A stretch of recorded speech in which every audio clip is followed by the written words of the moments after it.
This is Sports Talk with Phil Kornblut and Chris Bergen.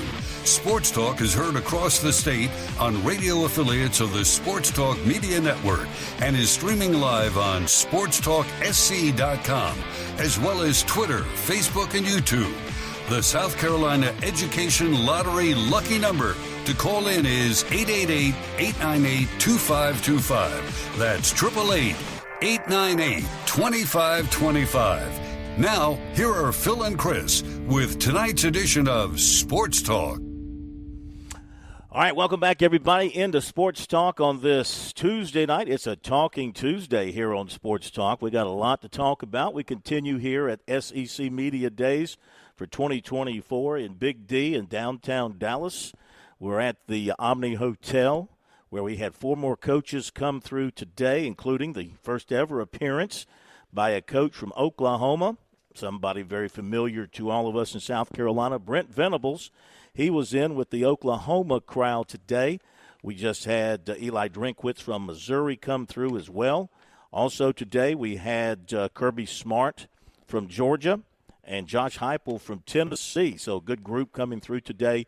Here, day 2, SEC Media Days in Dallas. Kirby Smart didn't have a whole lot to say about the arrests of his players, 25 of them, according to the AJC, since the tragedy of a couple of years ago in which 2 people were killed in a sort of a, I guess, well, they weren't really, maybe they were racing in that situation where the kids were killed, and that has spread through that program. And he was asked about it eventually. He was actually asked about it by a group of Georgia reporters. They do the same thing that we do with Shane Beamer. They get him aside before he makes the round, so he had some comments to them. Nobody in the big room asked him a question, and he was asked about it in the electronic room.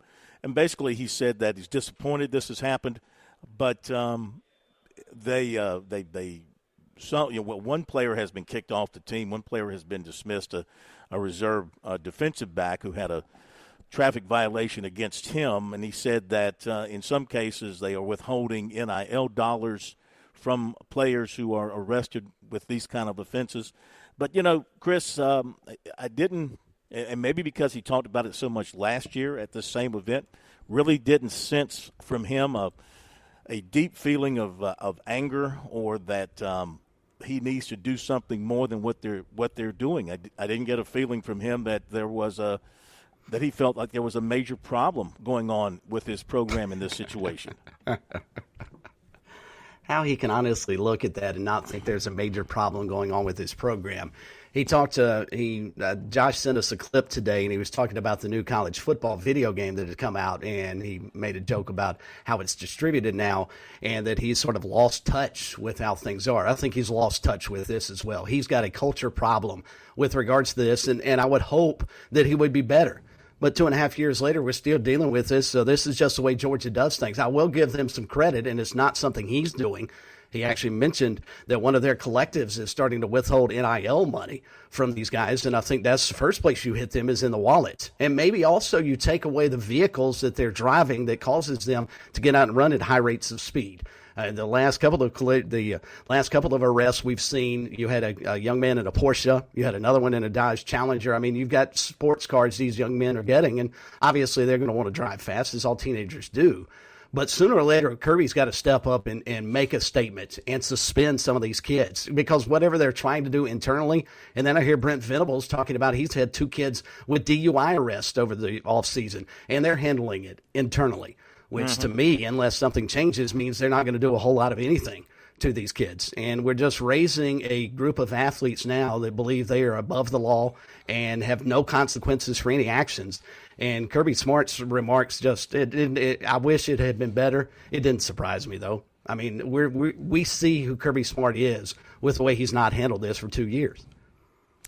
Which is, like you said, disappointing. Because he's such a good coach. He's obviously an excellent coach, excellent recruiter. And football-wise, culture-wise, he's built a tremendous program at Georgia. But this other thing just continues to hover over him, and you think you've kind of got it under control. At least it appears to be the case. And then it breaks out once again. And, yeah, it's an embarrassment, I would say, to the University of Georgia, to that administration, and to the football program. But they don't seem to be too bothered about it, and their fans don't seem to be too bothered about it. They get more bothered. They get more lathered up at the people who report on this stuff than the actual guys who are committing the crime, so to speak. So, well, just hopefully nobody's going to be hurt in the future with Georgia if this continues.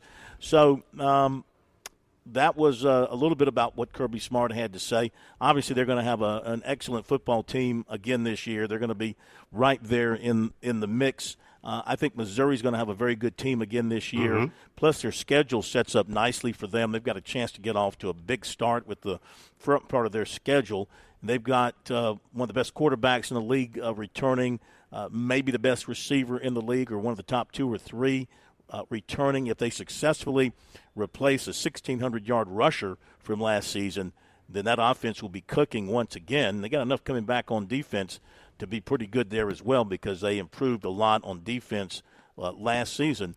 And then Oklahoma, Oklahoma is not being talked about among the elite coming in to this league. I do find it funny, and I have found it funny over the last couple of years, ever since it was announced that Texas and Oklahoma were coming in, and we'd have these events like this. And, the media raised on SEC football, and they believe there's nothing bigger or badder than SEC football, and they asked questions of the Oklahoma today and Texas to come, but they asked questions of these folks about what do you expect? How do you think it's going to feel to play at LSU, or how do you think it's going to feel to play at Alabama? And I'm like, are you people kidding me? I mean, you're talking Oklahoma and Texas. We're talking 2 of the biggest brands in the history of college football. I was just going through Oklahoma's numbers. 700 wins. Since 1946. That's the most in the country. 7 national championships, 50 conference championships, 127 All-Americans. I mean, I think Oklahoma knows how to walk into Bryant-Denny or Baton Rouge or wherever, and they have an 80,000-seat stadium themselves. It's not like they're playing in a backyard somewhere and just tossing the football around. I get the homeboy rooting aspect of the media that's covered the SEC all these years, and they can't see outside their cocoon. But there are some other good football programs around the country, and you got 2 of them coming in. So don't look down your nose at Oklahoma. Now, this Oklahoma team this year, with a new quarterback, a freshman quarterback, redshirt freshman quarterback, they've got to start over in that capacity. They have. They've got some areas of concern in terms of returning starters and experience that they're going to have to deal with this year's team. So, but it is Oklahoma. They did have a 10-win season last year after winning 6 in Venable's first year. So they took a nice step forward, and we'll see what they do this coming season. And then, do you think you saw the 2 teams that'll play for the SEC championship today? Well, are you referring to Georgia and Tennessee? I don't know. Or Oklahoma? Well, I don't think Oklahoma. Missouri? I wouldn't put Oklahoma. Missouri, I would think, has a chance to be there. Mm-hmm. I don't think I'd put Oklahoma in that category. Certainly, I'd put Georgia. Georgia, okay. Carson Beck is back at quarterback, and he's established. And they're running, even though they lost their top 2 rushers from last season, they have the 2 Robinsons back, and they ran the ball a lot for him.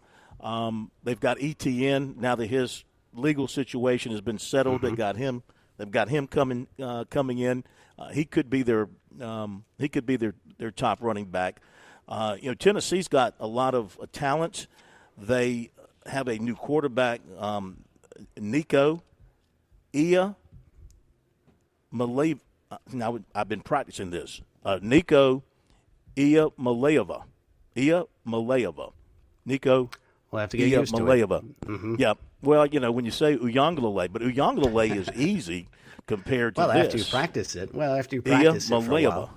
So, he's a big kid. He's the kid that coming out of high school, it was reported he signed an $8 million NIL deal with Tennessee, you might recall. That's kind of quieted down, that kind of talk. That wasn't, brought up at all. But you got him at quarterback, and, he was he played in the bowl game for him last year when Joe Milton opted out, and he won MVP honors. They beat Iowa 35-0. They ran the ball pretty well that day, and he didn't have to throw it but for 151 yards. So they're going to be building around him, and they have they've got a very good offensive line. They're deep on their offensive line. They have now they've got to kind of rebuild that defense. Only 2 defensive starters are returning, so that's going to be the big question mark for Tennessee is just how well they can rebuild this defense with the players they lost off of it last year. Tennessee will be right there. I would say if you're talking about SEC championship right now, though, you got to talk Georgia, you got to talk Texas, and I think you got to talk Alabama, Ole Miss, and maybe Ole Miss could sneak in there, and maybe LSU. I think that's probably the top group now. We'll see what happens with Oklahoma and this young quarterback. The quarterback they've got is a guy that was the Gatorade National Player of the Year coming out of high school. So he's got a lot of talent, just doesn't have experience. Jackson Arnold, he was a guy who also had to step in and start at quarterback in their bowl game last year and did a good job. So we'll see.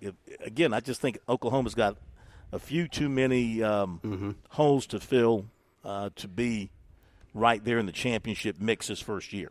I thought you hit on a really interesting point in your recap of what Kirby Smart had to say today about Georgia that we hardly ever talk about with them because you just assume they grow offensive linemen on trees. And he talked about that maybe one of the areas where they don't have quite the depth that they've had in the past. And you wonder with the way Georgia runs its offense, tight end oriented, run the football, just possess it, and then let their defense, much like Clemson did at the tail end of the year, let their defense make sure you can't score enough to beat them. Yeah. You wonder if the lack of depth on the offensive line might be a major factor for Georgia this year. It could be. I mean, he said they're talented on the offensive line, but they just don't have the depth. They've got 4 offensive line starters coming back, 14 starters total. But he pointed out, he's the one that brought it up and said we just don't have the depth on the offensive line that they've had in the past. So their defense is going to be very good once again. Smell Munden is back at linebacker. Of course, he's one of those guys that has a traffic issue to deal with. Malachi Starks at safety. He's one of the best in the country. Their top 3 defensive linemen, tacklers, return. So they'll be very good on defense. That Clemson-Georgia game in Atlanta, that could be something along the lines of, with that defense that Clemson has, that could end up being something along the lines of a 17-10 or 14-10 sort of thing. It could be a very low-scoring game because of the 2 dominant defenses. So, all right, unless Clemson does what they did against Duke last year and turn it over 3 or 4 times. Yeah. And or then Georgia. It'll get out of hand. Yeah, either one of them. I mean, Clemson's defense is capable of going in there and turning Georgia over as well. So it could be a very low-scoring game. I think it will be a low-scoring game. I would agree. With those 2 defenses, I would say right now. Now, today at Clemson, they had a media outing for the assistant coaches and head coach Dabo Swinney. And our man, Matt Smith, was there to cover it all for us, and he joins us now as he's heading back down the hill from Clemson to the Low Country. So he had the pleasure of hanging out with Dabo Swinney and those boys today. And Smitty, welcome in. How are you? I'm good, and I've enjoyed your coverage from SEC Media Days in Dallas. And I just think, the videos that you're putting out on YouTube, you need to go wide shot so we can see you in cowboy boots. I have not seen you in your boots. Well, I tell you, here's the thing about that. We're trying to be new age here. We're trying to hit the YouTube and the video circle as well, and I get that, and it's all good. It's actually a little easier, I think, than writing a review of every team. But, I don't know how y'all feel when you see yourself on video from on a camera on video. But, I mean, every time I look at myself, I realize that radio's a perfect place for me because I don't think the television does me justice. I don't think the video really does me justice. That's why I think radio is probably my best spot. Heard but not seen. I'm waiting to see you break out your Stetson. Did you get one like all the players have? Did you get a Stetson hat? No, they didn't give me one of those. Those things are expensive, man. Yeah, I know they are. Those things are pricey. Back to Smitty, though, with Clemson today, Dabo Swinney, was his typical upbeat, everything is positive, glass overflowing, full kind of guy today? Well, he was for a great portion of the 1 hour and 5 minutes that he spoke today. It had an intermission, and you missed some of it, but it was lengthy today. But he certainly was upbeat about a lot of things. I would say Coach Sweeney today was the most positive. If you were talking about where he was most excited, it was about Antonio Williams' return. He even said the wide receiver position, he made a point of saying there's 10 scholarship players now there. And he said one place they have to improve is playmaking at the wide receiver position, but he seemed confident that was going to happen. And Exhibit A and B is the health, or being a healthy Antonio Williams. The fact that he has continued to develop, continued to grow, and Dabo Swinney could not lay enough superlatives at the feet of Antonio Williams and the player that he's becoming. So that's something for Clemson fans to watch for, because he was an exciting player when he was a freshman 2 seasons ago and very healthy. Also, Cade Klubnik, and you just mentioned, Corn, that opener with Georgia, it was almost as if Coach Sweeney was talking to his own locker room, because he continued to talk about negative plays, and that's Chris just said it. That's what killed them last year, frankly, in almost every one of their losses, and certainly in the opener against Duke, which was a shocker. And you cannot overcome mistakes against Georgia.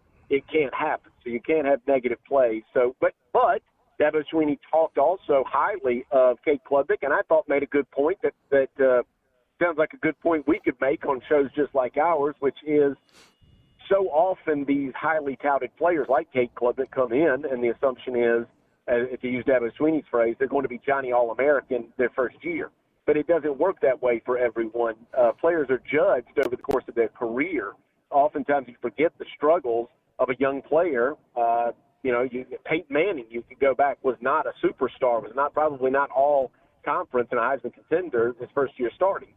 Sometimes it takes a little experience, and that's one of the things that Dabo Swinney said he anticipates is a big step forward for Cade Klubnik.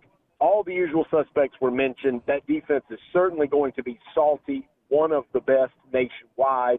Dabo Swinney, you could tell that was the one place he didn't want to heap too many positives, because those guys are getting enough ink already. As a matter of fact, Coach Swinney took them to task that they need to be more consistent and better in the red zone. But I think everyone agrees that defense should be terrific under Wes Godwin this season. And Coach Swinney was quite excited that EA Sports, the NCAA 25 game, he feels like accurately depicted his speed running down the hill in the pregame ceremony. He even sent a clip off to his old teammates at Alabama, including Antonio Langham. So he thinks they got that right. So he thinks the game is pretty realistic. Well, when you look at Clemson for this coming season, I think Klubnik, how far he develops has got to be key.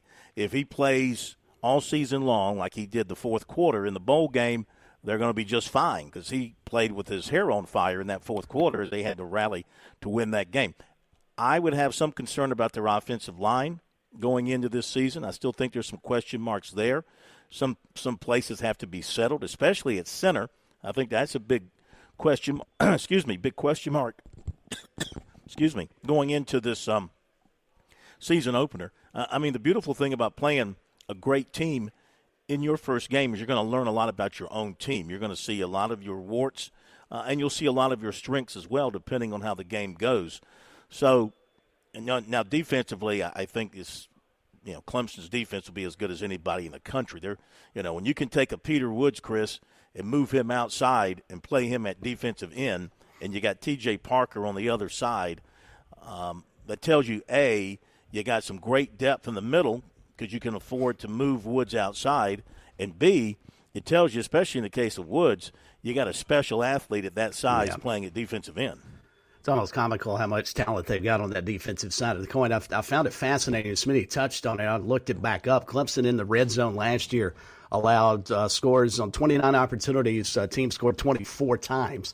17 of them were touchdowns.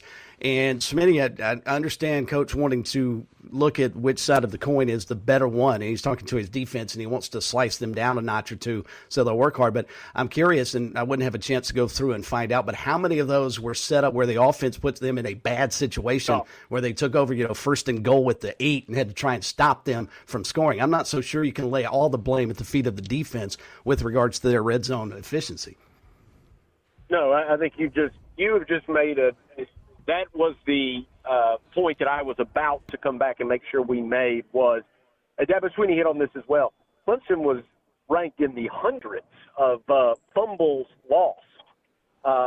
So they put their defense in bad positions all season long. Cade Klubnik threw 9 interceptions in his first year as a starter. He put the ball on the ground a few times, and we all remember it was just it was almost comical at times and tragic, a tragic comedy, the way that Clemson was turning the football over, either going in for a score or then setting their defense up, putting them in a bad position. So I think you're right on the money when you say that. And I know what Coach Sweeney is suggesting. He knows the defense is going to have to overcome those things because it's the stronger side of the unit.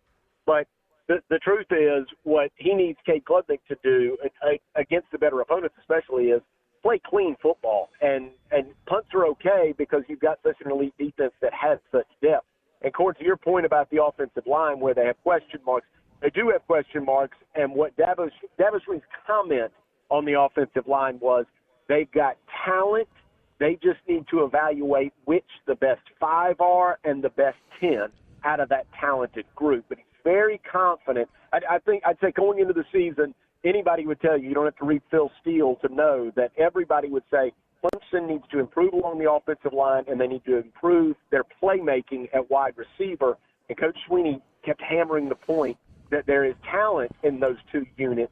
It's just up to the coaches now to decipher the best combination of players out of that talented group. Well, I think a healthy Antonio Williams is a bonus for them. I think Adam Randall, they're counting on him to have a big year. Tyler Brown came out of nowhere last year, and he was a big-time contributor. They're counting on Bryant Westcoat, a freshman, to come in and impact them right away at wide receiver. You saw some Troy Stellato last year. If he can keep his hamstrings, his legs healthy, he can be a major contributor. Noble Johnson, he should be ready to go this coming season after being redshirted last year. So they've got players there. They've got talent at wide receiver. So we'll see. We'll see if the Tigers are indeed better in that area. I tell you, one thing that's been lacking, Smitty, from the Clemson offense during this downturn, and it is a downturn for them based on where they were. When they were winning championships, they could strike deep and they could strike quickly, which is surprising to me under Garrett Riley because last year they did not strike quickly, and they didn't have the typical number of big plays down the field that you're used to from a Clemson offense. I completely agree, and I think as Clemson moves forward, if Cade Klubnik, who we haven't seen, obviously, except for the spring game, is making the strides that Coach Sweeney is suggesting that he is, and that group of receivers you just mentioned, everyone would agree that when healthy, that's a talented group of receivers, that those things are going to be difference makers. And then on top of all of that, we've talked this long without mentioning Phil Maffa. And Phil Maffa is going to be key in that Clemson needs to stay ahead of the chains. Don't take a lot of sacks. Don't take a lot of negative plays in the run game. And if they're ahead of the chains, now you've got Wesco and Brown and Randall and Antonio Williams running down the seams, and Cade Klubnik has time because the defense has to play him honest. Those are the things they didn't do in 2023 that they need to do in 2024. And Dabo Swinney would agree because he said the thing that's changed, not the recruiting. He said what has changed is we used to be great at making winning plays. We're still good, but we're not great. That's where you have to be elite. And you need to play ahead of the chains and play from ahead to do those things. Yeah. Should mention another freshman receiver, T.J. Moore. I think they're expecting big things out of him. And let's don't forget Jake Brenningstool and what he can do for them at tight end and in improving Josh Sapp as well. So they've got some weapons there. I just think the whole key is how well this offensive line ends up playing this coming season and we'll see what they're able to put together. I think it begins really at the center. They've been pretty steady there at center the last few seasons, but now they've got to start over there. We'll see if whether it's Trent Howard or Ryan Lithicum stepping in there and getting it done. Smitty, thank you, man. Safe travels back to the coast. Smitty. We will hear from Dabo Swinney coming up after the break. We got more from coaches here at SEC Media Days as well, and we'll be back after this break. Don't go away.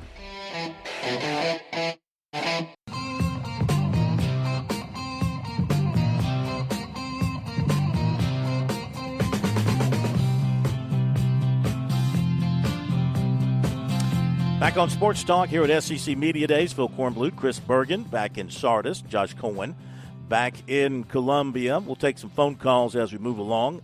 888-898-2525, South Carolina Education Lottery lucky number for you. No Josh Harris tonight from Darlington. He is taking a week of vacation. But to replace him at 7:35, MJ Ward will join us as we preview the Open, which begins on Thursday. He'll be across the pond, and he'll give us some of his thoughts on what to expect for the final major of the PGA season. That'll be coming up at 7:30. Have a couple of recruiting notes for you as well. But primarily, Clemson football tonight with Dabo Swinney. We'll hear from a couple of the coaches here. And also we'll hear from Gamecock defensive tackle Alex Huntley. Now, going back to this Georgia story, since they came through today, and one of the issues discussed was about the arrests that have been made related to traffic incidents involving numerous Georgia players and allegations of racing and things like that. And one thing that Kirby Smart said to the media was that they were, as he put it, penalizing the players by not giving them their full NIL payments that they had agreed to. The story came out following that from On3, Pete Nakos, and he contacted the Georgia collective that handles this, Georgia's Classic City Collective, and he writes that they are fining players. Well, that's what Kirby said. The collective said that the players can have NIL payments deducted per their contracts. Over six figures have been withheld. So, Chris, apparently in their contracts there's a clause in there about behavior. And I guess if you are deemed to be behaving poorly, then they can withhold some of that NIL money to you. But then you had an interesting angle from something you read as well. Yeah, CBS Sports came out with a situation that says, and I think this may be the only way you can correct some of these bad behavior across the country is start finding these kids, just like the NFL does, just like the NBA does, Major League Baseball. The problem is all those players are under contract to those teams and employees of said either the Players Association or the NFL, however you want to look at it. CBS Sports wrote a story, said, like any other contract, the parties are free to agree to anything that's not illegal, and it's not illegal for a business to fine a contractor for certain behavior. But doing things like this could cross the line into athletes being considered employees of the collective, since the collective is controlling their behavior. And if the directive to fine the athletes is coming from coaches or the school, that could also create a number of legal issues. Of course, for some reason, none of the universities, they want to stay away from classifying the kids as employees, even though they're paying them directly to go play. I don't see how they get around this, but this could be another issue that Georgia, unfortunately, or fortunately, depending on how you look at this, may have stumbled upon, that NIL collectives, if they start finding or withholding money from these kids because they can't stay within the boundaries of the law, may actually start looking and deeming them as employees of said collective, and that could get them in a whole lot of trouble. Or at least not trouble, but a different avenue that college athletics, for whatever reason, appears not ready to deal with. Yeah, one thing after another. The other thing about all this is I just can't get past the way this is being handled, the lack of transparency in all of this NIL. I mean, if you're a contributor, if you're a fan and you're contributing money, don't you want some transparency? Don't you kind of want to know where your money's going, how much money is being collected, who it's going to? I don't see how they can continue to operate behind a veil of secrecy here, because we don't know how much money these collectives are raising. We don't know how much money is going to an individual player. We don't know how much money they are being fined. these are all public institutions, right? These are all, well, not all of them, but I mean the ones we're talking about are public institutions. I guess the private schools can continue because they don't even have to report the salaries that they pay their employees at private schools. But these are public schools, and I'm just wondering when we're going to get to the point where transparency becomes an issue in this whole deal. Well, if I'm paying, Clemson or South Carolina $100,000, and I'm a big basketball fan, and I want that money to go directly to Brad Brownell or Lamont Paris, and then those guys can feed it out however they need it. And then I find out, a year later that the majority of my money went to football, I'm going to be a little upset. But if they don't ever let you know that, I could give $100,000 and Ray Tanner and Graham Neff for the collectives could deem, what, our football program's struggling. We need that money more so than baseball does. Well, no, I earmarked it. I wanted to go to baseball. I mean, how do you have any control on that money once you signed? I just don't understand. And maybe that's the bigger problem, Phil, is we just don't understand how these collectives operate. And maybe that's the greater question. Hey, when I write a check for the University of South Carolina, the Garnet Trust, or the 110 Society at Clemson, how's my money funneled from when I hand you the check to said player? I'll just say this. Hidden money is dangerous money. I would agree with you. Yeah, so mark that one down. At Clemson, of course, I mean, whatever NIL activity they have, they do a terrific job of keeping it quiet. The 110 Society, I do see their players on social media kind of panhandling for the money, asking people to send money. I think that's kind of embarrassing, if you ask me, to have your players do that on social media. But, I mean, I guess that's just another way of trying to raise the money. The ADs put out videos when all this was happening, and they would go on the big screens of their coliseums and their stadiums and beg for money, and I guess now they've just turned to the players and asked them to do the same thing. Whatever. I'll say this. It doesn't appear to be in any way hurting the appetite of the fan for college football, because Auburn has sold out their 63,000 season tickets. Clemson's going to sell all of theirs, 50-something thousand. South Carolina will sell all of theirs, 50-something thousand. I mean, all around the country, the appetite for college football remains very strong. So none of this business stuff is impacting the interest and desire to go to a game and to support your team.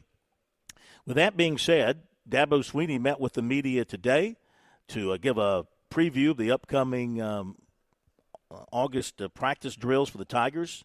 That will begin on August the 1st. Of course, we'll hear from Swinney again next week at ACC Media Days.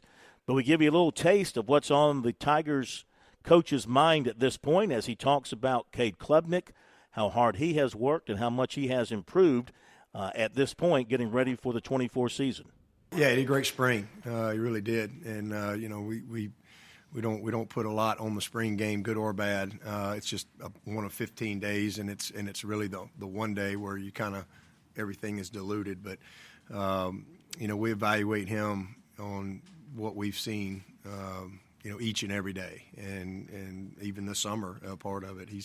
He's in our eyes has taken the next step that we need to see to this point. Now it's got to go happen on the field. And that's what you want to see, and that's what it's all about. I just think that, he's a first-year starter, and we're just so quick to just, crucify people, if you will, if they're not some Johnny All-American the first time they step on the field. And if that was the standard, for especially at quarterback, there's some of the best quarterbacks that have played college football and even in the NFL would have never happened.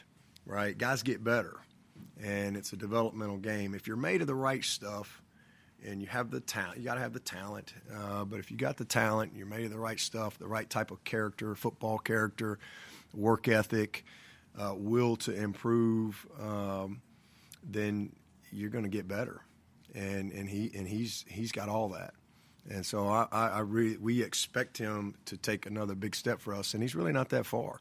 The biggest thing is just to physically mature, continue to do that. I don't know if y'all saw him today, but he looks great. He's really just in as you should, as you go. I was telling Eric McLean that today. I was doing a podcast with him. He was not a very good first-year starter. He's a good player, but he wasn't a very good first-year starter. But by the time he left here, he was all conference, because he was made of the right stuff, and he got better, and that's what you can look around the country this year and look at some of these quarterbacks. Bo Nix, who his brother's on our team. That's why he pops in my head. Caleb. I mean, this guy was a 6-year quarterback, and he finished second in the Heisman. And his first couple of years, it was not many people writing good things about him. And he's first-round draft pick. So guys get better, and I think that we just have to be careful when we are so quick to that's why I'm hesitant with young players. To just want to put too much on these guys because I know what's coming if they don't meet somebody else's expectations. And but I'm proud of him, man. I mean, he's really worked his tail off physically. He's matured. The biggest thing for him is just minimizing the negative plays. I mean, just too many negative plays last year as a first-year starter. And what I mean by that, well, he had too many fumbles. Just balls on the ground. He took too many TFLs, tackles for loss, that shouldn't have been a tackle for loss. He took too many sacks on him. And so those are things that you want to see him take a big step forward this year as a second-year starter. I think we will. So we're going to find out real quick in that opener. But he's worked hard. He's really grown as a leader. And we're excited about where he is to this point, and you just got to go. We got to go to work, man. I mean, everybody's got a lot to prove, and he's one of them for sure. Dan, with Antonio Williams being sidelined most of the season last year, how have you seen him attack this coming season with that experience? He's been relentless. I mean, if I could just pick one guy on this team that has transformed and gotten better in every area, it's Antonio. And that's, again, it's what I was alluding to earlier. The guy makes freshman All-American, and he's, that makes him the greatest thing ever. No, it doesn't. It just means he caught a few balls, made a few plays as a freshman. But, man, he had so much work to do to get better. And then last year, obviously, he's out. Whatever game 3, he's basically done for the year. So we were actually able to redshirt him, but man, he has grown and matured in who he is today compared to who he was when he got here. It's not even close. I mean, he has become a leader. His work ethic, his spring practice, the practice habits that he displayed day in and day out, just his overall development. I mean, I'm just really proud of him. I mean, Grish has done an awesome job with him. He's Grish's first recruiting class, if you will, was Adam and Antonio and Cole. That was his first recruiting group. And then and all those guys, are on their way in different areas, and we think are poised to, all three of them, to really, really help this football team. And then we followed that up last year with, Tyler and those guys. So I'm really proud of Antonio. He's kind of setting the tone for us in that room in this offseason. He and Adam both.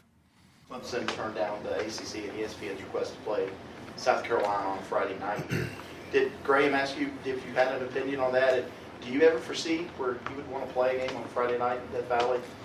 Yeah, he did ask my opinion on that, and I was against it, for several reasons. I said we'll do it. I'm happy to go do it in Columbia if that's what they want to do, but I was against it because I don't think it's what's best for Clemson. I think sometimes we forget to do what's best for Clemson. And I think it's not what's best for this town. It's not what's best for this community. This is not some big city, The people in this town, they make their hay off of those Saturdays. And I think our students, for them, coming back here, because they're off, and for them being able to come back on Friday after Thanksgiving with their family and be able to be here and create the type of atmosphere that we want, that's kind of, and again, I've been here going on 22 years, so that's my perspective, and what's best for our students, what's best for this town, what's best for our fans, and what's best for recruiting. because now that's usually a big official visit weekend for us, and and a big recruiting weekend. And now you're trying to get recruits here to leave their homes on Thanksgiving. That's hard to do. And some of them are playing, on Fridays. And so that was my thoughts on it. I didn't, just my opinion. And Graham, I'm thankful that he supported that. And I'm glad it is where it is. But if they want us to go down there and play on Friday night next year, we'll do it. But these Saturdays in the Valley are special, and they mean a lot to the fan base here. And again, if it was a normal week and we're in school and things like that, maybe it could have been a little bit of a different conversation. But that wasn't something that I was for. Coach, at this point in the summer, I'm wondering what you've seen out of your defensive front set. Just how good can that group of linebackers and defensive linemen be this year?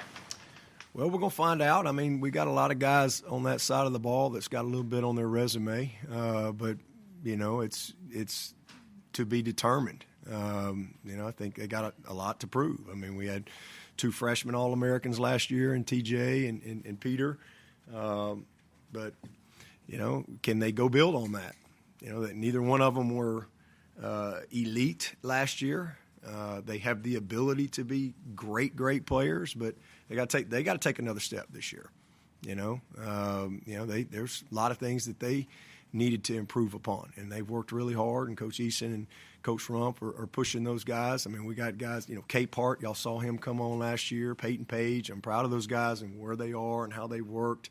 But there's a lot of guys that have a lot to prove, I think, up front that are eager to get the opportunity. A guy like Trey Williams, who's been kind of up and down throughout his career, really just injuries.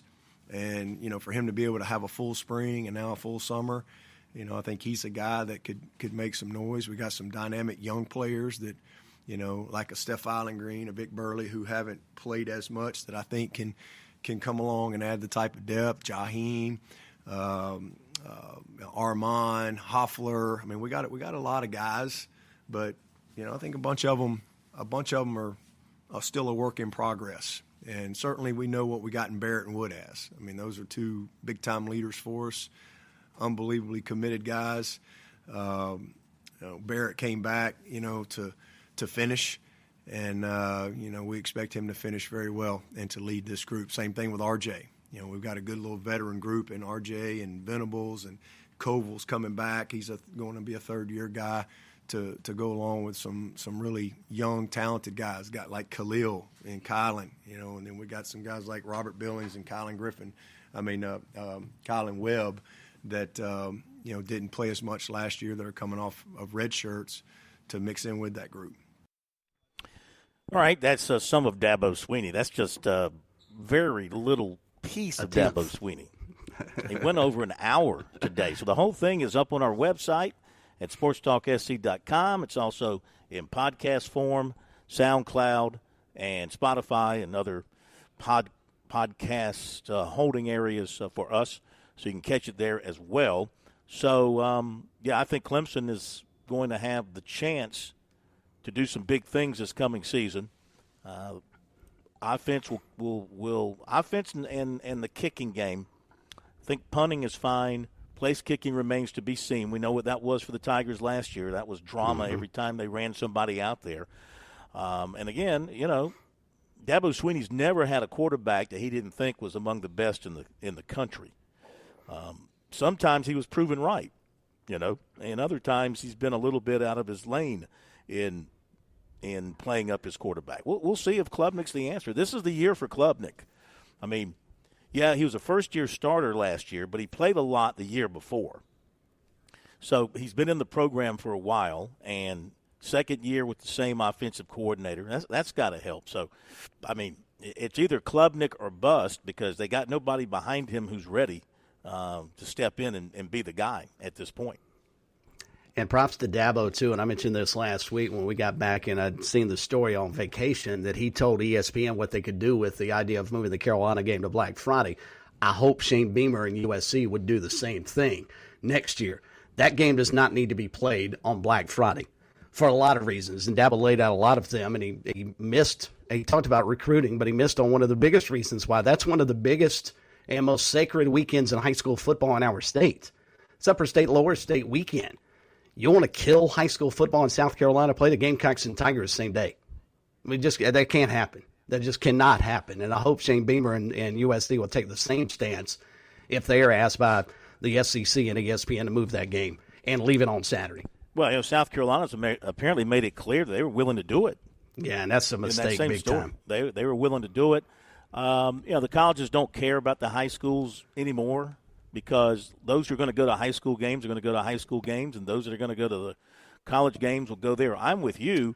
I mean, the attention that would be lost would be huge on the high schools. They would lose an amazing amount of attention and focus and publicity.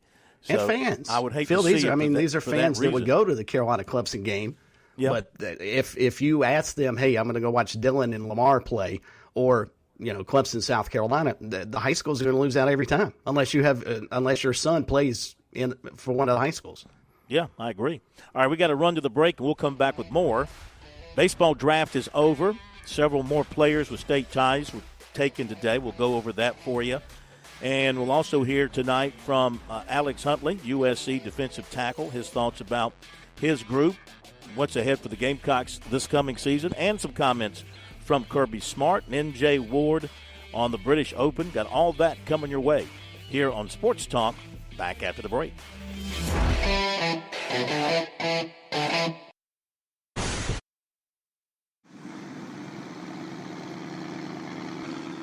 This is Major Billy Downer with the South Carolina Department of Natural Resources. Boating season is right around the corner here in the Palmetto State. As you get ready for this spring and summer, make sure your registration sticker is up to date and you have a copy of your registration card on board your boat. For more information on boat registration and answers to common questions, visit dnr.sc.gov.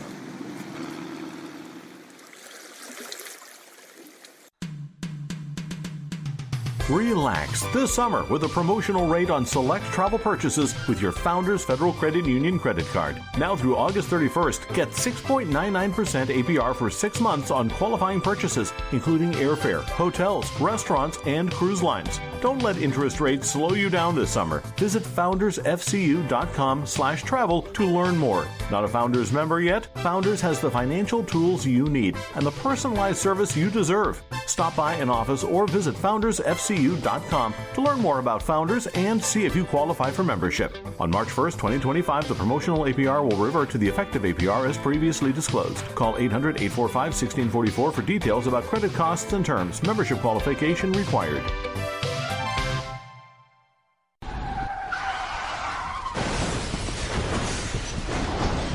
I'm attorney Jim Corbett. That's the sound of a big hit on you and your car or truck. I've been an attorney for more than 30 years, helping people who get injured in car wrecks and truck wrecks. If you have serious injuries, call Jim Corbett, 803-765-2968, or email me at jim@jimcorbettattorney.com. That's CORBETT. I don't get paid unless I recover for you. Jim Corbett Attorney, for your best recovery from a big hit, 803-765-2968, or jim@jimcorbettattorney.com. If you're looking to stay hydrated this summer, turn toward a southern favorite, sweet South Carolina watermelons. One slice is equivalent to a glass of water and is just as effective as sports drinks for hydration. If you don't believe us, you can ask the Palmetto State's top football teams. The SC Watermelon Association will be serving up slices after summer practice to keep our teams fueled and hydrated. Visit scwatermelon.org for all the details and look for ripe South Carolina watermelons in your hometown. You've put in the work for your education. The extra early, extra late, extra work. That's because you understand education opens doors to better pay, better opportunities, and a better you. Being educated about playing the lottery is no different. It helps you be a better player, one who knows when to play and when to take a rain check. The lottery's a game, so let's keep it fun. Learn more at sceducationlottery.com/betteryou.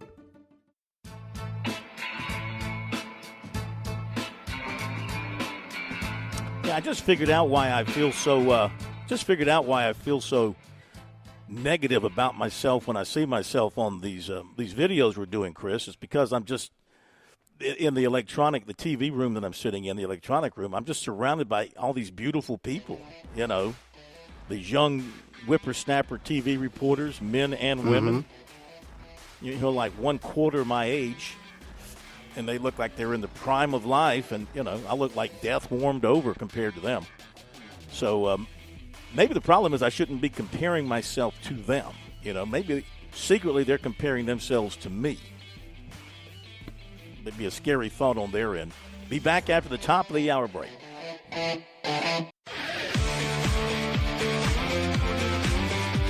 Welcome back to Sports Talk on the Sports Talk Media Network. You can reach the guys with the South Carolina Education Lottery lucky number, 888-898-2525. That's 888-898-2525. Now back to Phil and Chris with the second hour of Sports Talk on the Sports Talk Media Network. Well, not that I really can't compete with the beautiful people in the TV room. Don't get me wrong. When I was talking about that as we hit the top of the hour break, I mean, I really, if I wanted to dress up like these young people and put on the cologne and the perfume and all that kind of stuff and have my hair done for $150 instead of $12, things like that, I could hang with them, Phil, are you saying you don't smell good? Is that why you need cologne? I think I smell just fine. My Old Spice still works great after all these years. All right, just making sure. I just love the silhouette shot we have of you on our stream. If you move over to the left or you're right, we'd see the skyline. It'd be nice. Oh, you want to see the skyline of downtown Dallas? Sure. Can you see it back there? Yeah. Oh, yes. Oh, yeah. For those who are watching the old streameroo. Yeah, it's a beautiful downtown. Yes, it is. What's funny to me is a city this size. I mean, it's one of the biggest cities in the country, right? In the world. Mm-hmm. You drive downtown, they got Commerce Street and they got Franklin Street, and then you come to the primary downtown business street, and it's Main Street. Main Street, just like Latta. Downtown Latta has Main Street. Downtown Dillon has Main Street. Downtown Dallas, the major street that runs through the heart of the city, is called Main Street. I thought it might be like Lyndon Johnson Boulevard or, name a Bush, George Bush Boulevard. Somebody famous. That's just Main Street. So, anyway, little note there from being here in downtown D. Welcome back into Sports Talk. We are in Dallas. Day 2 is over for SEC Media Days. We had 4 coaches come through, including Georgia's Kirby Smart. We'll hear a little bit from him in just a moment. We had Georgia in today. We had Missouri in today. We had Oklahoma in today. And we had Tennessee in today. Interesting, because Josh Heupel has very strong ties to Oklahoma because he played at Oklahoma, right? Mm-hmm. Correct. I think he coached at Oklahoma as well. And interesting to watch Tennessee under Heupel because, he had a great season, his first season UCF. That was the year that they claimed to have won the national championship. And then they kind of slid record-wise. And then with Tennessee, had a great year last year, won 11 games, and 2 years ago, had a great year, had the best offense in the country. Remember, they averaged 46 points. Hendon Hooker was the quarterback, averaged 46 points, 525 yards. They ran a play about every 12 seconds. Remember that? They were fantastic. Until they played the Gamecocks in Columbia. And Hooker gets hurt, and the Gamecocks just run up and down the field on them. And then they go 9-4, 4-4 last season. So that's a backslide for them. And you just wonder now, new quarterback, highly touted, can they recover and get back in the positive direction? I mean, they certainly feel like they can, but we'll see if like I said, at UCF, his first season was very good, but then the record was poorer each of the following seasons, and we'll see if that continues at Tennessee for this coming season. And now tomorrow we get Alabama, we get Mississippi State, we get Florida, and we get Texas in here tomorrow. So no Nick Saban, of course, new coach at Alabama, new coach at Mississippi State, a new team in Texas, and Billy Napier, who will have a lot of questions thrown at him, I would imagine. You got the rumors out there, reports out there that transfer players, Cormani McClain, big-time cornerback and a transfer from Colorado. It was reported by a Florida type of media reporter type guy that he was transferring, but he had been kicked off the team. For a variety of indiscretions there within the program. And that has been denied now by his position coach and others that cover Florida, et cetera, and so has the kid apparently put out a comment that he's not transferring, he's not leaving. I'm sure that'll be a hot topic item for Napier. And, of course, the lawsuit against him and the Florida program there, filed by the quarterback who's now at Georgia. I would imagine somebody will ask about that, but he will not be able to comment on that because of it's in litigation. It's a legal situation, so he'll be able to sidestep that one, I think, pretty quickly. Well, and the one thing he will not be able to sidestep, Phil, is, and South Carolina talks about how difficult its schedule is, and it's hard. Georgia's schedule is very hard, but I'm not sure anybody in the SEC has a more difficult schedule than Florida. And this is probably the absolute worst time for Billy Napier to have a really hard schedule. Opened up with Miami, a game they almost have to win. They've got to win that opener because you get A&M in week 3. Then the middle of the season, the rest of the way, they go to Tennessee. They come home to host Kentucky. Of course, they've got Georgia in the cocktail game. They go to Texas. They come back for LSU at Ole Miss and go to Florida State. I mean, they could be sitting in pretty good shape to open up October and not win another game. And it wouldn't necessarily be their fault. It'd just be because they're playing better teams. Look, everywhere you turn the SEC, everybody's got a tough stretch. And I pointed out, let's see here, where is it? Oklahoma. I pointed out one of the reasons you have to wonder about what their record's going to look like. Here is their stretch of SEC games. There's a couple of other games mixed in, but just their SEC stretch. So their first SEC game will be against Tennessee. Then they play Auburn. Then they play Texas. Then South Carolina's on the schedule. Then they have Ole Miss, Missouri, Alabama, and LSU. Yeah. I mean, you're not going to run and hide from those opponents. Oklahoma, they might lose. Let's see, that's 1, 2, 3, 4, 5, 6, 7. That's the 8 league games. So, they could go 4-4 against that slate, or 3-5, unless they are really improve and stepping up. And this quarterback turns out to be very, very good for them, and they can turn it around and maybe win 6 out of 8. But they're going to take some lumps and some thumps in there. I don't think there's any doubt about that. Yeah, UT got it a lot better and a lot easier from the SEC coming in than did Oklahoma. You compare those two schedules, and they're not really comparable. Texas got it a lot easier. All right, we wrapped up the baseball draft today. No major damage done to South Carolina or Clemson with today's picks. The first off the board in the state today was in the 12th round. Alexander Meckley, right-hander from Coastal, went to the Nationals. Also in the 12th round, right-hander Evan Truitt from Charleston Southern went to the Mariners. In the 12th round, USC signee Carson Messina, right-hander, went to the Blue Jays. So both Messinas end up being picked. How proud can that family be? Ooh. Have 2 boys picked in the same draft. Pretty cool. Huh? That's pretty sharp. Cool. Yeah, that's something you can only dream of if you're baseball parents. Winthrop right-hander Riley Hughes, 13th round to the Athletics. Hope I spelled that right. Rocco Reed, Clemson left-hander, 15th round to the D-backs. Wofford outfielder Marshall Toole, 15th round to the Yankees. Upstate right-hander Trent Hodgson to the Reds in the 17th round. Outfielder Ethan Wagner from P27 Academy in Lexington, 17th round to the Astros.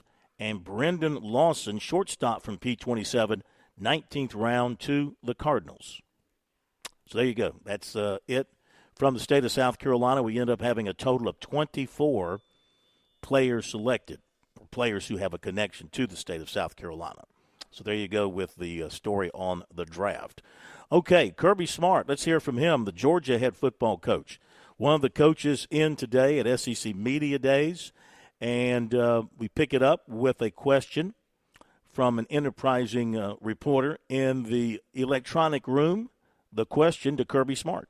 Hey, Coach. Michael Bronner, WNSP in Mobile. The AJC report said that there were 24 driving-related arrests and incidents surrounding Georgia football since that January 2023 tragedy. Why does this keep happening, and what are you specifically doing to address it? Yeah, I think the number one thing is disappointed. You know, anytime you have a situation like that, you want your kids, your players, to make better decisions. And I always say you can't be outcome related, and I'm very disappointed in the outcomes, but I am very pleased with our process we've put in terms of education, driver safety, requiring defensive driving, education, talking about it, having leaders stand up and talk about it, bringing speakers in and talk about it, suspending players, dismissing players, which we've done. I don't know to this point any coach in college football that suspended a player for a driving citation. We have. And we've also dismissed players based on driving citations. Nobody's done that. So hopefully they get the idea and the information. But we have a really good locker room, and I feel really good about that. Like, I love the players we have. I love the locker room we have. We have good kids. We got 45 kids yesterday battling breast cancer golf tournament to raise money. So we got kids that go to Camp Sunshine, the entire team. We do a lot of good things, but not representative of what we want when they make mistakes like that. Hey, Coach. Ben Bobick, Local 3 News in Chattanooga. Cole Spear is someone that's been in your program for a few years. When Malachi was in here, he sort of perked up when I brought him up, just how much of a leader he's grown into. And he talked about how excited he is to see the role he's going to step into for the team this year. Have you seen him grown into that leader, and what is that role maybe this year that you foresee him stepping into? He's just such a hard worker. Everybody loves Cole. I mean, he's first of all, he's tough. He's physical. He plays on special teams. You know, he might not be the most dominant wideout. He's not a guy that's just going to win off the line every time, but he gives you great work ethic day in and day out. He holds the standard high in that room. He started contributing more and more on special teams last year. He's been able to stay healthy. You know, he's had some hamstring issues. He's a really fast guy, and that's his weapon on special teams is his speed. But I love working with Cole. He's another great example of, we talk about our locker room. I love our locker room. I love the culture we have of our kids, and he's indicative of that. Coach, Steve Moulton, WZZN in Huntsville, Alabama. Coming out of spring, what do you like most about this team in particular, and what's your biggest question heading into the fall? I don't know, Steve. Coming out of spring, I loved the practice environment, the competitive nature between the offense and defense, the battles we had on the field. Like the practices were very spirited, it seemed like, and I enjoy that. I think when you have good spirited practices, they get more out of them, and it doesn't feel like this mundane, boring work. So I really like that. As far as areas we got to work on, I mean, the depth of the defensive line, I don't think anybody in the country will tell you they got enough depth. I don't think we have enough depth. We don't have a great depth at offensive line, where years past we were probably 2 and 3 deep. Right now we have a very experienced offensive line, but we don't have a deep offensive line. So some of that's been attrition, some of that's been portal. You have to continue to create depth, because you don't know when it's going to glare its head within the season. Okay, the thoughts of Kirby Smart from earlier today here at SEC Media Days. Georgia, no doubt, will be, if not number one, in the preseason poll, number 2. Most people still think right now they're the best team in the SEC going into this season. Of course, they open up against Clemson. If they're not, who do you think is?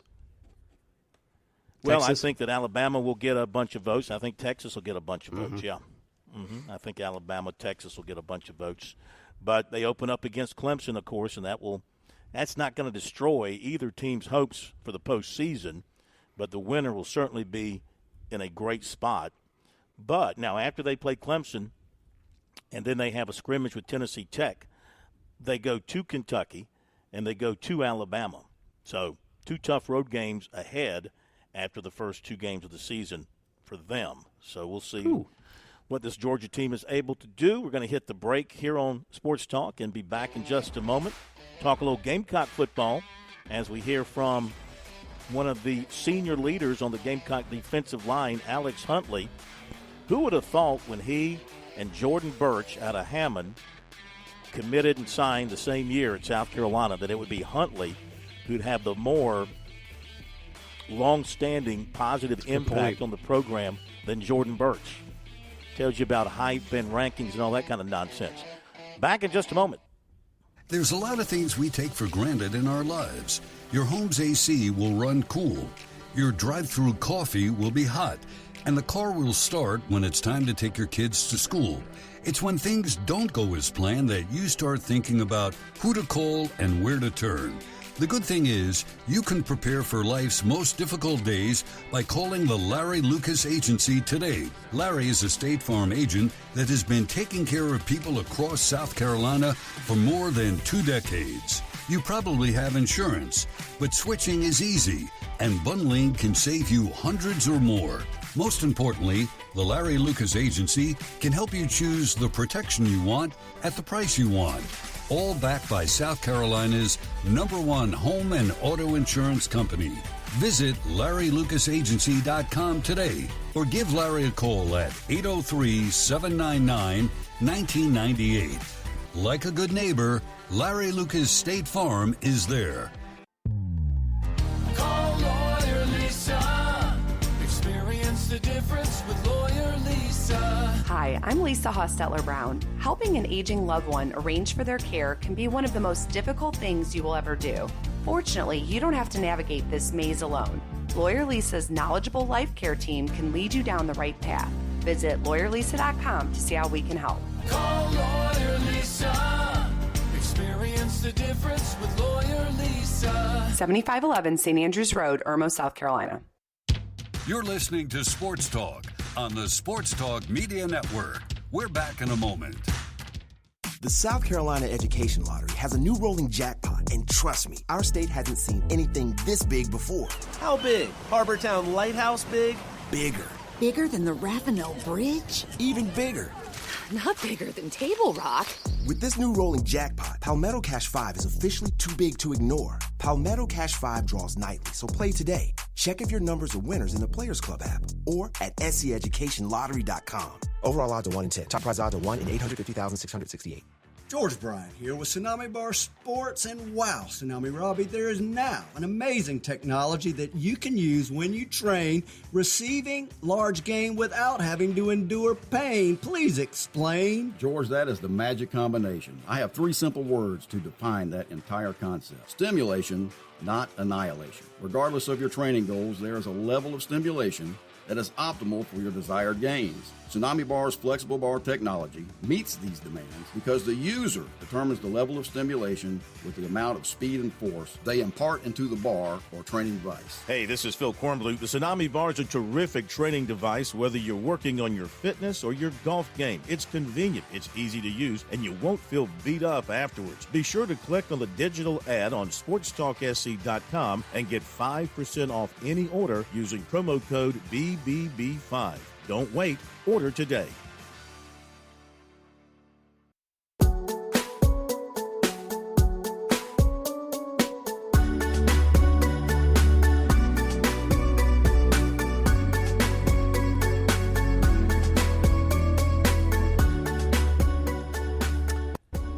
Of course, we're aware of the All-Star game tonight down the road from us here in Dallas, over in Arlington. And some folks I know here are going to be heading over there for that. So this place is Only so one big. worth This watching. area is so big. Yeah, really. You know, one of the sad things about having this here, there are no fans. You know, this is not an attraction to the common fan here in Dallas. Haven't seen one fan waiting outside waving a Texas flag or an Oklahoma flag or a Mississippi State flag like you'd have in Hoover, where you'd have, hundreds of fans waiting outside to get autographs of the coaches and the players. You All said right. Alabama's tomorrow, right? Alabama is tomorrow. Wonder if That that'll is change. correct. But it's no Nick Saban, so maybe it won't. Yeah.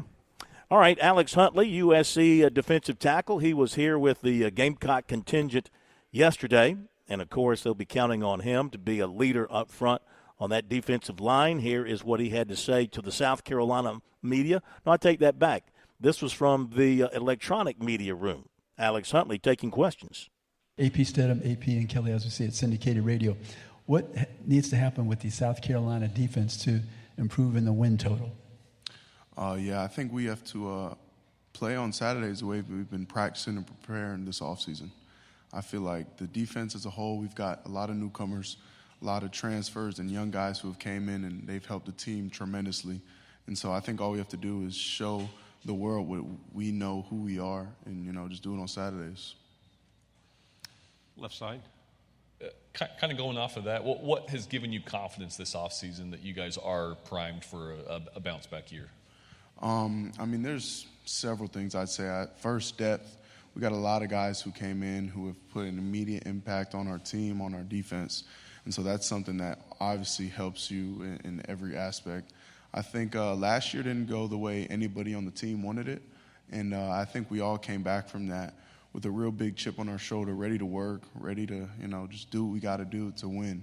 Because that's the only thing on our minds right now is a win. On the aisle, left side. Britton Ross, OU Nightly. Has Coach Beamer kind of told you guys what playing at OU is like, and what are you kind of expecting that trip to Norman to be like? Yeah, I wouldn't say he's touched on it too much. I feel like right now we're focused on game one, really, just taking every game one at a time. But I do think the trip to be Norman will be exciting. It's a good school, a lot of history there, and so I think it'll be pretty fun. Right side on the aisle. Kennedy Wright with CBS 42. What was the decision-making in staying in Columbia as opposed to jumping in the portal? Yeah, being from Columbia, I think the people, the place, I love it. I originally am from Maryland, and when I moved to Columbia, they adopted me with open arms. And so it's kind of hard to leave a place that has everything you need and great people behind it, And that's just all saying without my teammates. Those are my brothers, I'll have a bond with them forever. And so I didn't want to just kind of leave them. Front row. Eric Bailey with the Tulsa Warrior. Another Oklahoma-related question, Alex. Brent Venables is probably familiar in that part of the country. Can you talk a little bit about his defensive style and what you expect when you play an Oklahoma-based defense?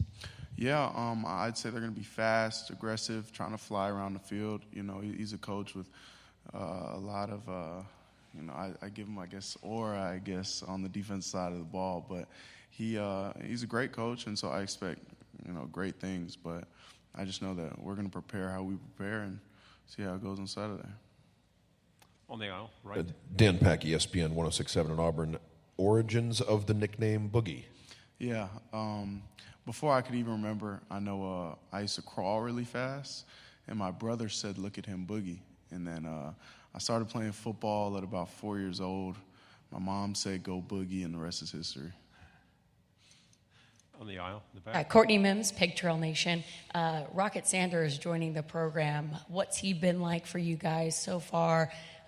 Any stories of him joining the program? What's he been like? Yeah, that's a dude who came in the building day one. You could see how much it means to him.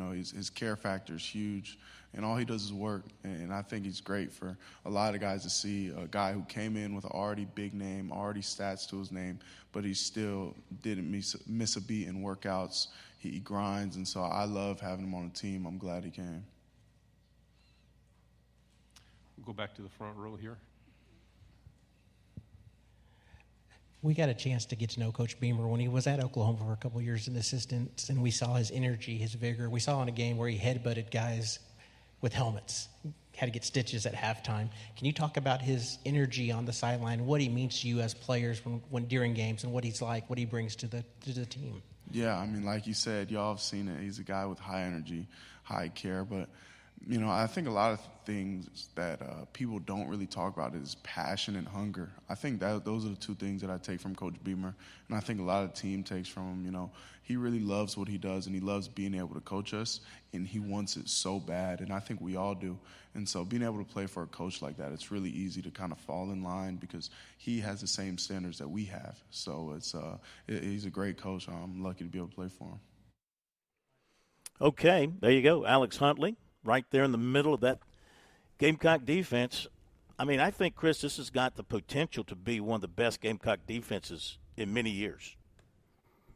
Wow. And, I don't know that you're wrong on that. I'm just trying to think back to a dominant Carolina defense. I guess you'd have to go back to the Clowney, Stephon Gilmore, the Spurrier teams. They're really, really good on defense. I'm not sure they've had one that rivals some of those. So, yeah, I think you're right, especially at the linebacking position where that may be their strongest unit out there. So maybe you're right, and they just have to go out and prove it. It's one thing to look good on paper, and they certainly do. Now, can they translate that onto the field? I think so. I think they can be really good. Yeah, 2017, just looking back at these last few years, 2017 was a good year defensively. They gave up under 21 points per game. Last year, 26.3. I think this defense should be right around 20 points per game. I'll be surprised if they're much above that based on the personnel. Back in a moment.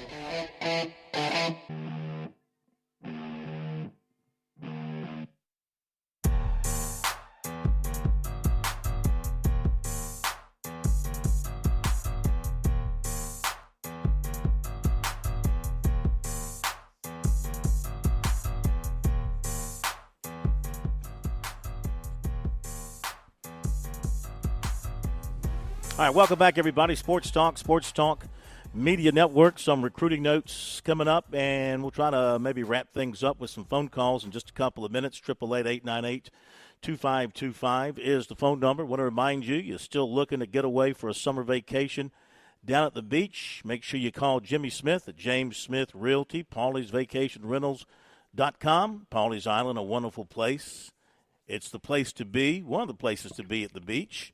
And Jimmy is the man that can put you in a great location, a house or a condominium to fit your size of your crowd and also the size of your budget. So just give Jimmy a call today at 843-237-4246. That's 843-237-4246. Online at Paulie'sVacationRentals.com. James Smith Real Estate. All right. Take a break from the football talk for a couple of minutes because we've got the last of the majors. Gosh, they go by so quickly. The last of the majors beginning on Thursday. It is the Open. The commoners call it the British Open, but the sophisticates call it the Open. MJ Ward of Golf Today joining us here on Sports Talk. He'll be over there covering it for us and for his publication and for others. And we welcome MJ to Sports Talk once again. Good evening, sir. Nice to talk with you, Phil. Just as an FYI, Phil, I have to tell people across the pond that there's no such thing as the U.S. Masters. It's just the Masters. Okay, so it's amazing how people sometimes don't really want to follow that ridiculous combination. But I try to educate people that it's the Masters and it's the PGA Championship, not the U.S. PGA. So enough of the school talk. Let's get down to business. Gotcha. Tell us what we should be looking for in this one beginning on Thursday. Well, I think what you've seen throughout the majors this year is that the top players, the ones who have been playing consistently, they've been in the mix constantly. Be curious to see Scheffler. You know, he's played a couple of times. He's had, I think, 2 top 10s in probably like 4 or 5 appearances at the Open. But he hasn't played since the Travelers. And, you know, Phil, people don't realize this. When you switch from playing in the States and, you know, you get on a plane and you're leaving temperatures in the 90s, let's say, which is not unheard of in the States or much of the States right now at the temperatures. And then you land in Glasgow. And, you know, people will say to you, well, did you bring your hoodie and did you bring your rain gear? And, you know, you really have to have an adjustment to that. That's something that's going to be interesting to see. I mean, my only question with a guy like Scheffler is, you know, are you prepared as good as he is? And there's no question. I mean, he's the world-ranked number 1 player for obvious reasons. But adjusting to links golf is an adjustment. And, you know, you have to understand that when you're getting that kind of wind, the ball does not carry as much as it would, say, in the States, and you're subjected to what the ground conditions are. So you have to worry about when the ball touches the ground. I mean, I said this last week.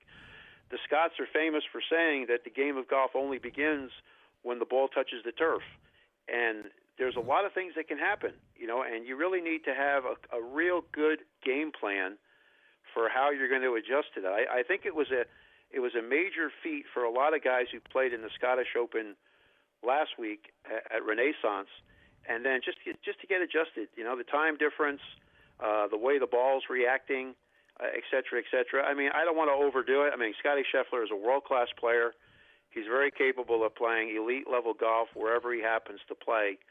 But I think preparation is a really big part of major championships, and the Open is one that you really have to be very keen about, how you're going to move your way around the golf course. And, it'd be good to see how these guys handle it when they come out of the box on Thursday.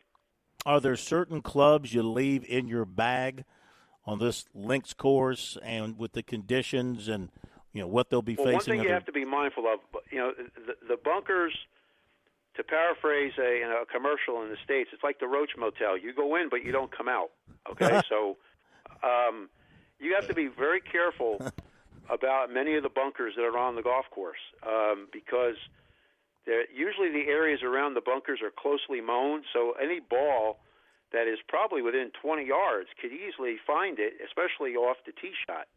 So you have to be able to, understand how much of the bounce of the ball will happen when the ball does land on the ground.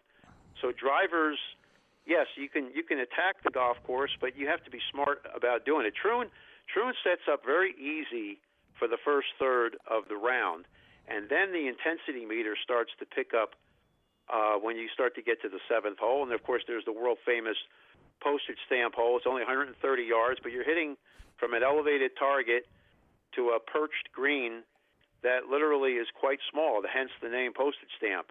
And I think one of the key holes that people will see is a hole called Railway, which is a long par 4. It's about almost 500 yards. And literally there is a railway that parallels the hole.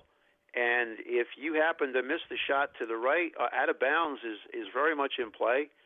And then you have the tenacious gorse, because if your ball gets stuck in that, it's literally you have to take a drop, take a penalty.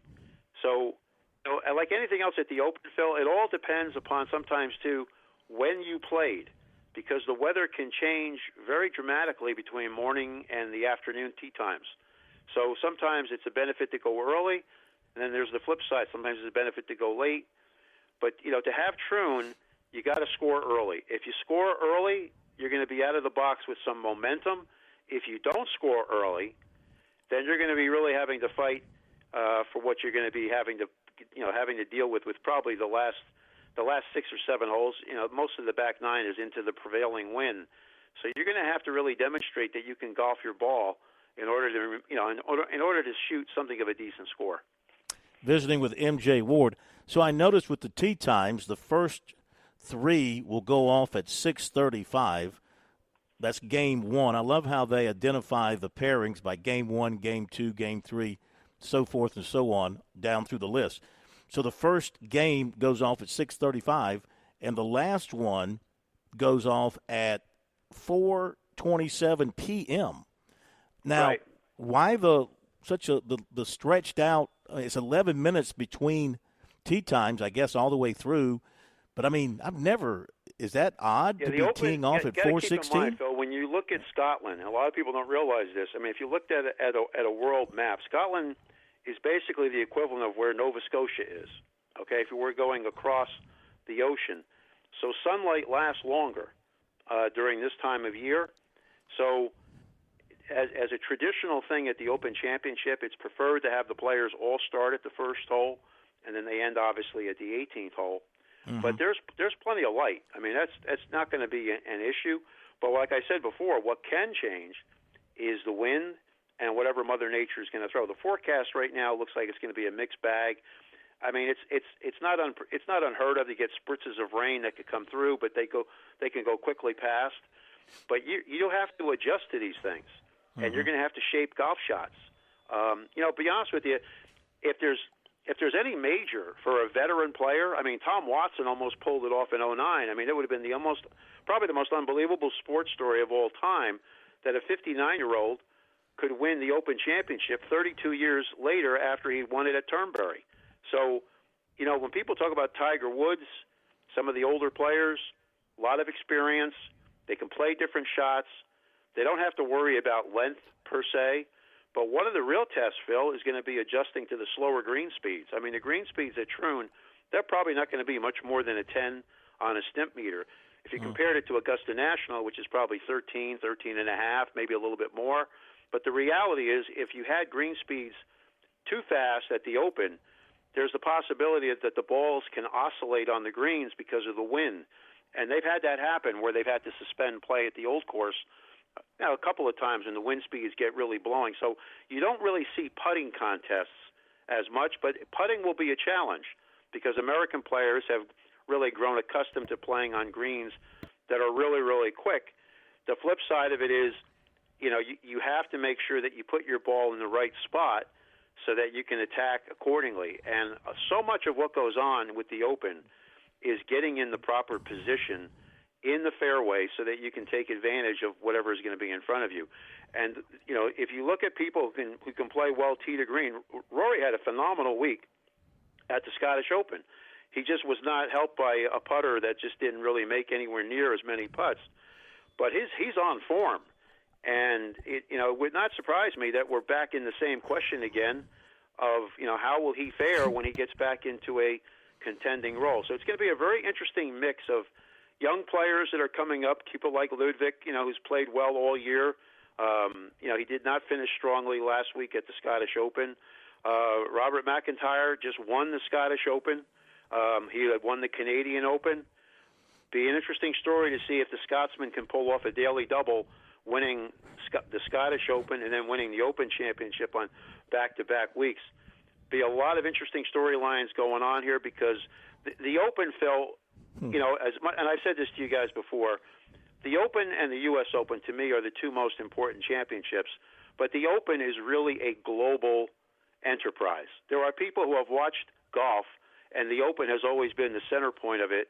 If they're from South Africa or India or Korea, the Open Championship has always been the international one of note.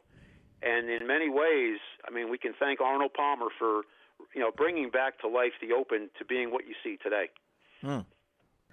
MJ, of the 9 times that Royal Troon has hosted the Open prior to this weekend, the winning score has been 10 or more under par 6 of those times. Do you anticipate, unless the weather just gets really, really nasty, probably have to shoot maybe, 12, 13 under par to win? Yeah, I in today's pro game, unless wind conditions or serious things happen, to be below 10 under par, to hold these guys back, boy, that's really tough. They are that good. And here's the thing about links golf. Links golf lives with the weather. If the weather doesn't get involved and you really have little or no much wind, what Henrik Stenson did with 264, it was an incredible score. And then he beat out Phil Mickelson, I believe, by 3 shots. But both of them played great. Stenson shot 63 in the last round. So, yeah, you're going to have to stay close. I can't, when you have a golf course that plays pretty much easy for the first 6 holes, it would not surprise me that somebody is 4 under or 5 under when they step on the 7th tee. The question is, can they hold that score or go even lower for the remainder of the round? But the way pro golf is right now, 4 rounds, yeah, unless something really comes up, to hold these guys back, that's a tough nut to crack because they are that good. And the one thing about the R&A, when they set up a golf course, they're not caught up with this whole thing about we got to hold these guys back. But, if weather comes in, then it's a question of when did you tee off? I remember when Tiger won the first 2 legs of the Grand Slam in 2002 when he won at Augusta and he won at Bethpage. He was at Muirfield for the 3rd round, and he shot 81 and he was being blown out to sea. The weather just was horrific. He couldn't play. The next day after that, he shoots 65. So, things can happen, real quickly on an open course. And, they don't tell players, to come on in if it starts to rain. They keep you out there, and you're going to have to make adjustments to everything that goes on when you play. And, it's famous that if you think the weather is bad, wait 5 minutes. It could get worse, okay? Yeah. So you never can tell in an Open Championship how things will progress for players. And then sometimes it comes down to, Phil, did you get the good break at the right time or did you get the bad break at the wrong time? And those things can happen to players. Links courses are famous for that. So if I continue to call it the British Open, am I considered an ugly American? Well, Well, they would probably consider you a barbarian, Phil, or a colonist. Okay, so but I used to say the same thing. I mean, this is my 24th that I've covered or will cover. I'm flying over tonight to be there. It's a great championship. I will tell you this: anybody who's never been, the Village at the Open is like a Moroccan bazaar. They have everything. You could buy anything in that place. I mean, that they have, and it's a tremendous celebration of the game, and obviously to be in Scotland, the home of golf, it's always special. This is the only major that's played outside, the U.S. And I said this last week on the show. To have the word "great" be put in front of your name, you have to win the Open Championship. If you don't win this, you're still good. You're just not great. Phil Mickelson changed the storyline on his career when he won at Muirfield in 2013. And to this day, I know Phil still believes that the 66 he shot that last day, probably the finest round of his life, and it really changed his career arc, even though he would win at Kiowa a few years after that. But still, to be great, you really need to demonstrate that you can play on that stage and handle what links golf is all about. All of the greats have won an Open Championship. I mean, you go through the list, those names are on that trophy. The Claret Jug is something to possess, and it's certainly going to be, some gentleman's going to hear from Martin Slumbers when they present it that they're the champion golfer of the year. It's a great opportunity for any golfer who's ever watched it. But I'll tell you, if anybody ever goes, it's one to always remember. Well, we're glad you're going.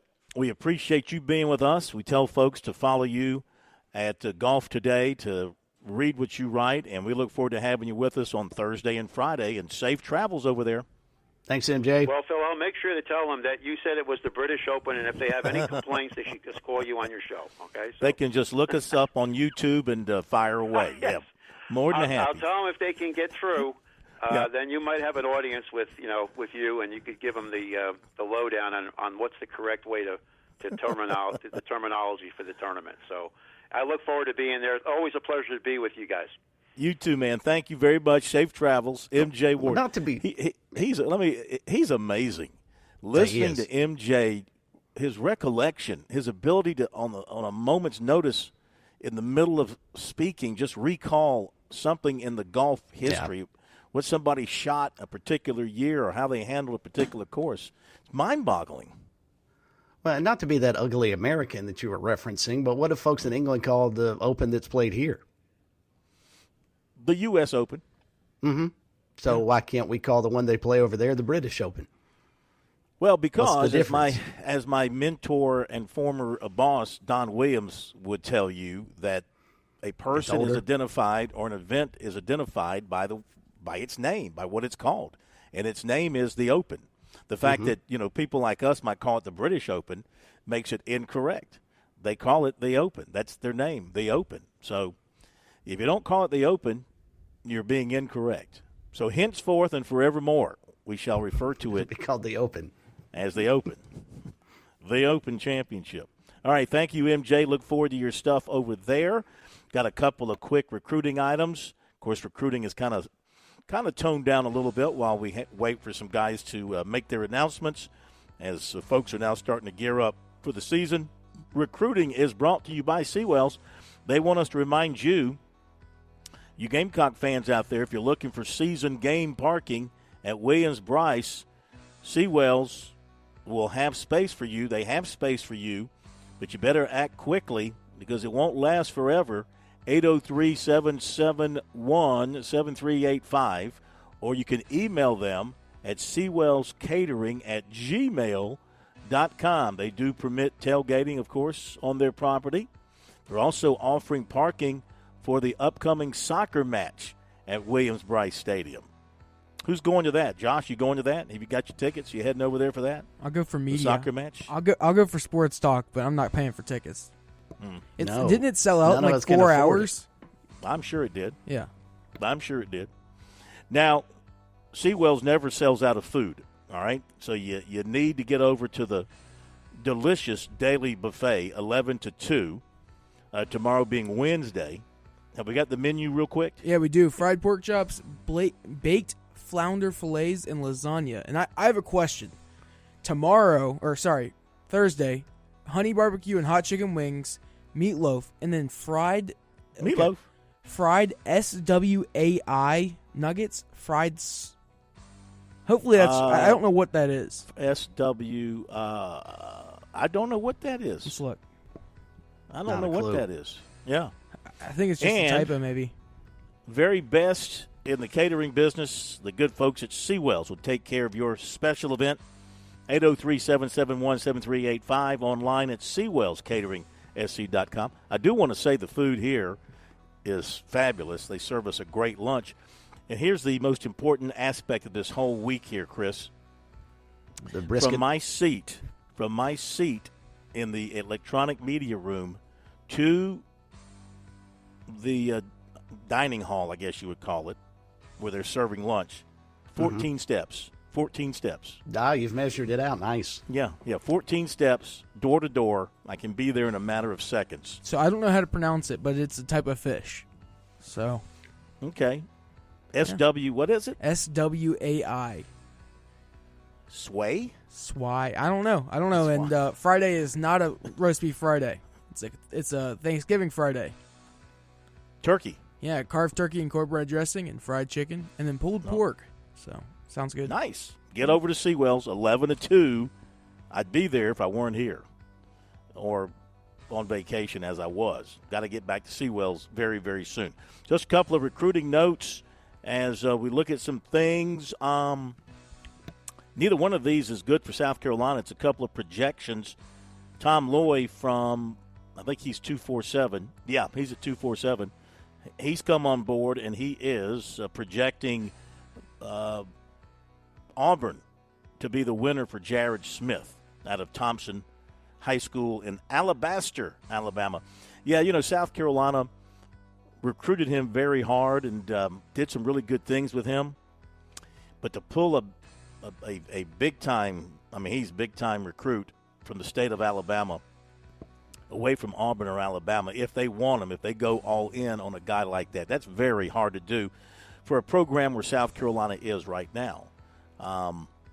Maybe one day South Carolina will be powerful enough to make a pull like that, but don't think that's going to happen here. And Tom Loy, another of the recruiting analysts to jump on board Auburn there. And then it looks like Tennessee, another projection here. This is from On3, projecting safety Lagonza Hayward, another South Carolina target, projecting him to Tennessee. So that would be another big miss for South Carolina should that prevail. Looking ahead to what's coming up, 2 days away from Isaac Soles, the center from Louisville, making his announcement, South Carolina, Kentucky, or NC State. And he tweeted out yesterday that he had notified the schools of his decision. So maybe he asked, I think South Carolina, I have felt pretty good about South Carolina with him throughout. I was going to ask you, I don't remember seeing a welcome home from Shane Beamer, though. No, but maybe he asked, I don't know, maybe he asked Beamer not to put anything out. Because it'd be obvious? Be pretty obvious, yeah. Mm-hmm. I'm just thinking out loud. I'm just saying he might not be coming to South Carolina, but I know he likes them. He's been to South Carolina a good bit. Then there's Cortez Smith, offensive tackle out of Lilburn, Georgia, going on the 20th, which is what? Is that Saturday? South Carolina target. If they were to pull him, that'd be phenomenal for them, but hard to get him, I would say, away from Georgia. And then also on the 20th, Bryce Davis. Now the projections have been coming in for him to go to Clemson, but Georgia's still in the mix there, and also Duke is pretty strong with him as well. Family really likes the academic aspect of the Duke situation. All right, those are the ones that are coming up here in the next few days. We're keeping a close watch on. That's recruiting, brought to you by Seawell. I got one thing, Phil. Somebody just called in, Ralph. I'm not sure where he called from. He says that if you want pork chops, you better get there early, because apparently he went last week and they sold out pretty quick. No way. Yeah. About that. Okay. So, just a PSA. Yep. You have been forewarned. Chris, who you got tonight in the All-Star game? I got the Americans. I was going to say, don't we always have to pick the American League? That's pretty obvious. I just enjoy an All-Star game that actually looks like the regular season game. That's why I'll watch some of the Major League Baseball All-Star games. Yeah. The rest of them I can't stomach. Except they pulled the starters too soon. It used to be a rule that starters had to play at least 3 innings, but I think The they've done away with that. fun part is get to your TV quickly to watch Skeens go against the top third of the AL order. That ought to be a lot of fun early. All right, thanks for being with us, everybody. We've enjoyed it. We'll see you tomorrow.